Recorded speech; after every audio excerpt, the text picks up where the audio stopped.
하나님의 은혜가 풍성한 하루 되시기를 축원합니다. 오늘 새벽 하나님의 말씀은 출애굽기 4장입니다.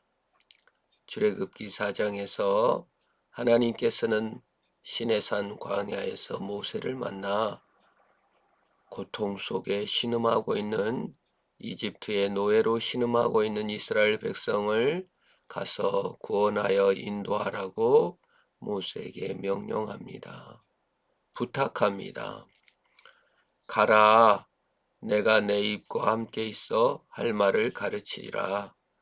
이스라엘 백성들에게 가서 아브라함의 하나님, 이삭의 하나님, 야곱의 하나님이 나타났고 그 하나님이 너희를 불쌍히 여겨 노예에서 해방시켜 가나안 땅으로 인도할 것이라고 말하라고 합니다. 그러나 모세는 못 간다고 합니다. 왜요? 과거에 내가 사람을 죽인 살인자입니다. 나는 능력이 없는 형편없는 자입니다. 라는 것을 전제하여 도저히 자신은 그 일을 감당할 수 없다고 합니다. 우리가 종종 믿음을 갖고 있다가 침체에 빠지고 자신감을 잃고 용기를 잃어버릴 때가 많습니다. 침체와 자신감을 잃은 이유가 과거의 실수와 과거의 잘못 때문에 또는 현재 내 능력이 부족하고 내가 부족해서 용기를 잃어버릴 때가 많습니다. 사실 과거에 무엇을 했고 현재 내가 무엇을 하지 못하는 능력 부족으로 인하여 용기를 잃고 하나님의 명령을 지키지 못한다는 것은 엄밀한 의미에서는 하나님을 의심하고 하나님을 믿지 못하고 사실은 내 능력과 내 과거를 더 신뢰한다는 것입니다.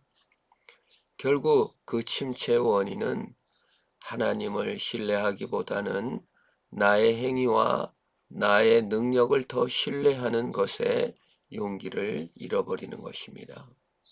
다른 사람을 더 신뢰하고 내 자신을 신뢰하는 시간에 사실 신뢰의 공간을 옮겨 하나님께 신뢰를 두어야 합니다. 사실 모세도 그랬습니다. 모세 같은 위대한 믿음의 사람인 모세도 하나님께서 가라, 내가 함께 해주겠다, 가라, 내가 도와주겠다고 얘기했는데도 불구하고 모세는 이렇게 말합니다. 오 주여, 보낼 만한 자를 보내소서. 자기는 보낼 자격이 되지 않는다는 것입니다. 사실 겸손한 표현이기도 하고 맞습니다. 누가 하나님의 일을 할 수가 있겠습니까? 누가 자신의 능력으로 또는 자신의 과거로 어떻게 추앙받을 수 있겠습니까? 모두 다 연약하고 부족하며 보낼 만한 자격이 되지 못하는 자들입니다. 그것이 겸손이기도 하죠. 그러나 또한 겸손의 끝에는 사실 자기 자신의 능력과 과거와 행적으로 인하여 자신을 평가하는 교만이 또한 사려져 있습니다. 우리가 겸손할 때 남보다 겸손한 척하는 것은 겸손이 아닙니다. 겸손이라는 것은 내 과거나 내 행실을 따라 남보다 낫거나 우쭐대는 것이 아니라 하나님의 사랑과 하나님의 은혜를 믿음으로 확신 가운데 모두 다 평등한 것, 우월하지 않고 하나님의 권능을 믿고 모두 다 평등함을 인정하는 것이 참된 겸손입니다. 그래서 겸손은 확신과 용기가 동반되는 것이며 겸손은 그 어떤 말이나 눈치나 이런 것에 좌우되지 않고 하나님을 신뢰하는 것입니다. 모세가 지금 겸손하게 보낼 만한 자를 보내달라고 간구하는 그것에 하나님께서 화를 내시면서 레위 사람 내 형 아론이 있지 아니하냐? 그가 말 잘하는 것을 내가 아노라. 그가 너를 만나러 나오느니 그가 너를 볼 때 그의 마음에 기쁨이 있을 것이라. 누가 언제 네 능력을 높이 평가해 가지고 내가 너보고 가라고 하느냐? 내가 돕는 사람도 붙여주고 내가 새 힘을 너에게 줄 것이다 라고 말해주는 것입니다. 발을 옮겨 떠날 때가 되었습니다.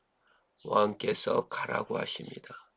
믿음의 발걸음을 가라고 합니다. 우리의 의심과 우리의 두려움과 우리의 주저함, 용기 부족, 사실은 하나님을 신뢰하지 아니하고 내 자신의 과거와 나를 신뢰함은 아닌지 돌아봐야 됩니다. 하나님께서 발걸음을 내디딜 때 하나님께서 새 힘을 공급하시고 용기를 주시리라 믿습니다. 믿음의 발자국을 옮겨 나가며 왕의 명령이신 하나님의 부름에 용기를 가지고 한 발자국 나가는 저와 여러분이 되기를 축원합니다. 하나님 아버지 감사합니다. 우리가 왕의 명령에 발을 맞추어 나갈 때 때로 과거가 때로 내 능력이 내 자신의 부족함이 나의 발목을 잡지 않게 하시고 하나님의 능력을 바라봄으로 말미암아 승리하는 우리들이 되게 하옵소서.